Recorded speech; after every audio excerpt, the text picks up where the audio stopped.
સાયખાના સરપંચ તરીકે જયવીરસિંહ રાજ અને વડદલા ગામે રંજનબેન પરમાર વિજય વાગરા તાલુકાના 2 ગામોની યોજાયેલ ચૂંટણીના મતગણતરી કુમારશાળામાં હાથ ધરાઈ હતી.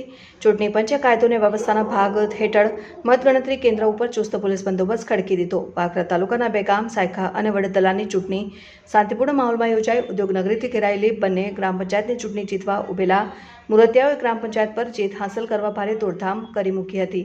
જો અને તોની સંભાવનાઓ વચ્ચે ઉમેદવારોની હાજરીમાં કુમારશાળાના સ્ટ્રોંગ રૂમ ખોલી મતપેટીઓ ગણતરીના રૂમમાં લઈ જવામાં આવી, જ્યાં ઉમેદવારો અને ચૂંટણી એજન્ટની ઉપસ્થિતિમાં મતપેટીઓનું શેલ તોડી મતપત્રોને બહાર કાઢી વોર્ડ પ્રમાણે અલગ અલગ કરવામાં આવ્યા હતા અને સાયખાની વિકાસ પેનલના 8 પૈકી 7 સભ્યોની જીત થવા પામી હતી, જ્યારે વોર્ડ નંબર 2ના ઉમેદવાર 2 મતથી અને વોર્ડ નંબર 8નો ઉમેદવાર માત્ર 1 મતથી જીત થઈ હતી.